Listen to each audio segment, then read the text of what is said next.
정치권 얘기를 좀 나눠봐야 되는데 정치권 얘기인지 이게 약간 문화성 얘기인지 지금 좀 헷갈릴 정도입니다. 이번 주를 달군 정치권 핫한 단어 백종원, 임영웅 두 사람입니다. 무슨 김종인 그 위원장이 뭐 사석에서 한 얘기긴 하지만 다음 대권 주자 백종원 어떻냐? 요리 가겸 방송인인데 이런 얘기를 했어요. 그 전국이 다 거기로 쏠렸습니다. 그러니까 이제 김종인 비대위원장은 크게 성공을 하신 거죠.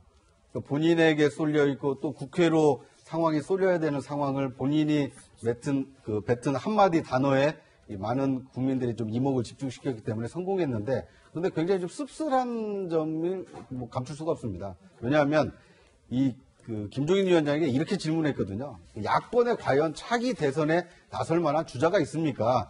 집권 가능성이 있습니까? 라고 이제 물어본 것인데, 그것에 대해서 즉답을 못하고, 그러면 그런 주자로 백종원 같은 사람 어때요? 라고 이제 한마디 던졌을 뿐인데, 왜 당내에 있는 사람이 아닌 장외에 있는 사람, 그리고 정치인권에 있는 사람이 아닌 비정치권의 그 백종원 씨를 언급했을까? 또 백종원 씨가 만약 대선에 출마할 가능성이 있을까? 그러니까 굉장히 꼬리에 꼬리를 물고 이렇게 화제가 이어지면서, 얘기를 한 사람은 온데간데 없고, 그 얘기가 옳네, 그르네, 또 백종원 아니면 임영웅이냐, 왜 저는 송강이 빠졌는지는 이해할 수 없습니다만, 트로트 가수까지도 차기 주자 반열에 오르는, 어떻게 보면 정치가 좀 굉장히 희화화된 한 주다, 이렇게 볼 수 있을 것 같습니다. 네, 사실 이제 백종원 대표의 정치 얘기는 좀 오래전부터 조금씩 나오긴 했습니다, 평론가님. 근데 어쨌든 이런 얘기가 지금 이 시점에 이제 김종인 위원장에게서 나온 거는 야권에서 정말 이렇다 할 대선 주자가 잘 보이지 않는다, 이런 김 위원장의 심경을 대변한 게 아니냐? 이런 해석 가능하지 않을까요? 네, 사실 그날 김종인 위원장이 정말 진지하게 백종원 대표가 대선 후보가 돼야 된다는 취지로 말한 것은 아니라고 해요.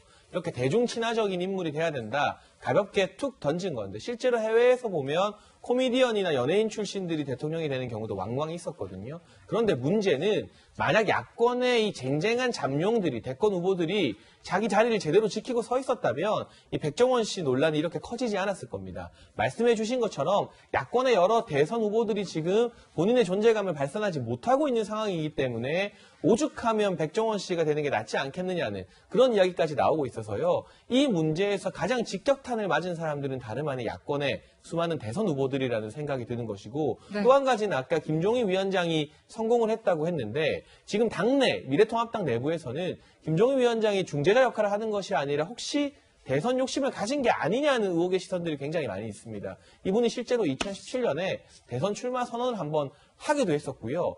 이렇게 야권의 대선 후보들, 기존의 후보들이 다 누구는 이래서 안 되고 이 사람은 저래서 안 되고 후보를 하나하나 지어가다 보면 결국 마지막으로 남는 것은 김종인 위원장밖에 없는 것 아니냐.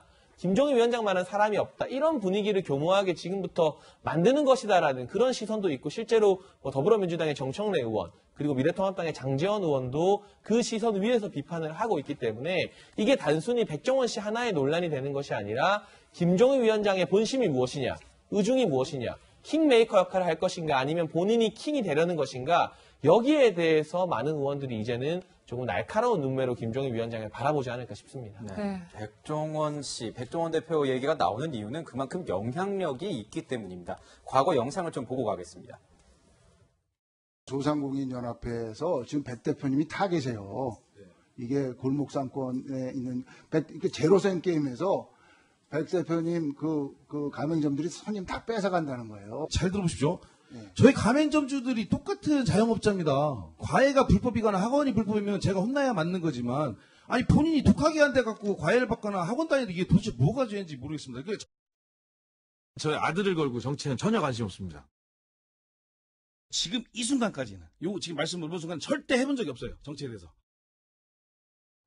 자, 본인은 정치에 대해서 관심이 없다. 아들까지 걸고 나오는 것 같은데, 교수님.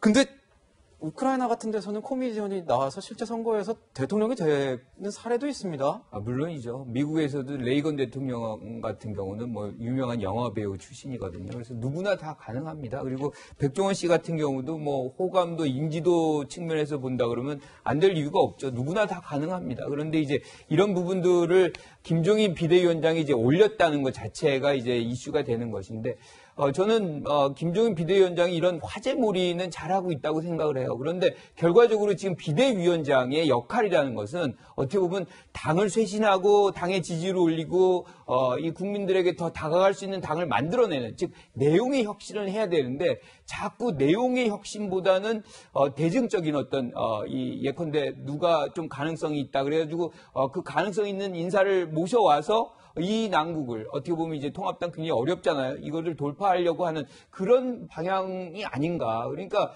본질에 대한 어떤 개혁적인 차원에서는 지금 성과가 별로 없다. 이제 그 부분이 이런 이슈들로 다 묻혀가고 있는 것도 사실은 통합당 측면에서는 좋지 않은 거거든요. 이제 그런 것들이 지금 말씀하셨던 김종인 비대위원장의 어떤 차기 출마설과 연결이 될 수밖에 없는 거예요. 그래서 지금은 사실 비대위원장이면 뭔가가 바뀌어야 되는지, 뭐가 잘못됐는지, 지금까지 뭐가 잘못돼서 이렇게 실패를 해왔는지를 분석하고 그것을 고치는 그 부분에 노력을 집중하는 것이 지금 김종인 비대위원장이 해야 될 일이다, 이렇게 생각합니다. 네, 뭐 이런 상황에서 당내에서 일부에서는요, 좀 불편하게 생각하는 분들도 적지 않은 것 같습니다. 아까 이제 부처장님이 희화라는 표현을 해주셨는데, 네. 장제원 의원인 SNS에 글을 올려서 네.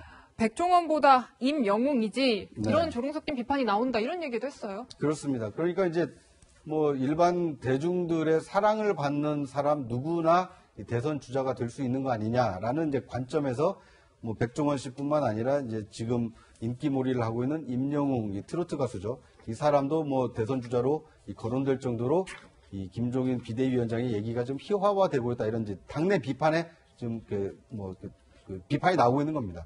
그런데 이제 문제는요, 김관욱 교수님께서 이제 비대위원장으로서의 역할을 잘 안 하신다고 그러는데, 만약에 백종원 얘기를 안 하셨잖아요? 그러면 여야 원구성 협상이 어떻게 되느냐? 도대체 법사위원장은 바뀔 수 있느냐, 그렇지 않느냐? 온통 이제 그 논란으로 갈 수가 있었거든요. 그런데 거기에 김종인 위원장이 백종원이라는 한 단어를 던짐으로써 이제 끼어들기를 한 거죠. 그러니까 정치권에서는 소외되는 것이 가장 안 좋은 거거든요. 그러니까 악플보다 무서운 것이 무풀이라고 하지 않습니까? 그런데 김종인 비대위원장은 이제 비대위원장으로서 자신의 존재감을 한껏 드러낸 거고, 차기 주자를 만드는데 내가 관여하고 역할을 할 수 있다는 걸 은연중에 좀 보여주고 있는 겁니다. 그러다 보니까 이 눈 밝은 분들 입장에서는 저런 식으로 해서 본인이 나서려고 하는 거 아니냐라는 이제 생각까지 좀 미치게 되는 것이죠. 그런데 저 역시도 김종인 비대위원장이 이 대권에 대한 그 야심이 없지 않다고 봅니다. 네. 왜냐하면 비대위원장을 맡을 때 선결 조건이 뭐였는지 아십니까? 내년 4월 재보선까지 치른다 였습니다. 그러니까 총선에서 참패를 한 정당의 비대위를 이끌어서 내년 4월에 있을 재보궐선거에서 승리를 이끌어낸다라면 야권 지지층들로서는 어떻게 되겠습니까? 승리할 수 있겠구나. 차기 대선에서 우리가 재집권할 수 있겠구나라는 승리의 가능성을 보여주는 사람에게 지지가 쏠릴 가능성이 있기 때문에 거기까지 내다보고 김종인 비대위원장은 4월까지를 임기로 하면 내가 비대위원장을 맡겠다라고 한 것이 아닌가. 물론 이건 제 개인적인 추측입니다만 내년 4월 재보선 결과 이후에 한번 지켜보시죠. 네. 이런 가운데 또 진중권 전 교수의 글을 소환해야 될 것 같습니다. 진중권 전 교수가 이 장제원 의원의 페이스북 글에 대해서 또 이렇게 얘기를 했습니다. 백종원이나 임영웅보다 낫다고 생각하는 거냐? 이렇게 얘기를 했어요.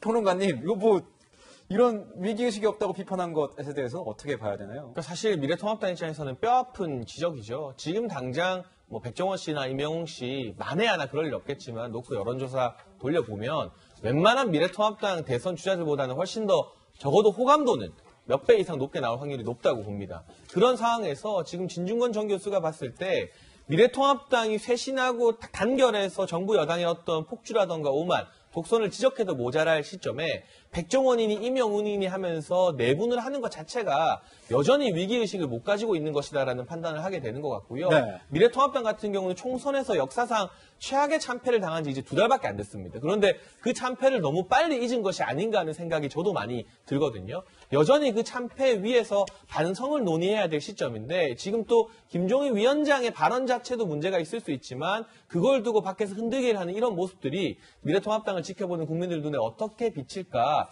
모든 의원들이 머리를 맞대고 고민해 볼 그런 반성의 타이밍 다시 한번 가져야 되지 않을까 싶습니다. 근데 이 백종원과 임영웅에 약간의 힌트가 있는 것 같아요.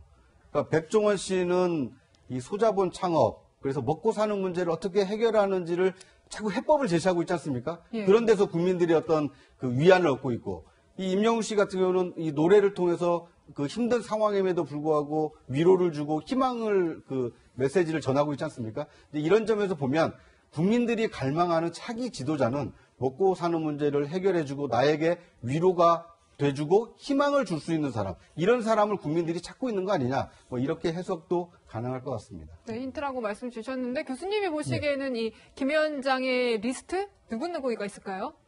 아니 그러니까 지금 이런 연예인도 그렇고 뭐 많은 분들을 지금 얘기하는 이유가 도대체 속내가 뭐냐 뭐 이런 걸 갖고서 지금 정치권이 설왕설래를 하고 있는 거잖아요. 그러니까 장제원 의원 같은 경우는 이것이 오히려 정치를 희화화시킨다라고 얘기를 하는 거지만 지금 정청래 의원 같은 경우는 본질을 모르는 얘기다. 네. 그러니까 결국엔 이 김종인 비대위원장이 이렇게 얘기하는 거는 시간을 끌어서 본인의 프레임으로 구성이 돼가지고 본인이 차기에 출마하려고 하는 것인데 그걸 읽지 못하고 희화한다고 얘기를 하는 것은 그것 또한 잘못 해석이다. 뭐 이런 얘기들을 서로의 입장에서 계속 왔다 갔다 하는 그런 장면들을 지금 우리가 보고 있는 거죠.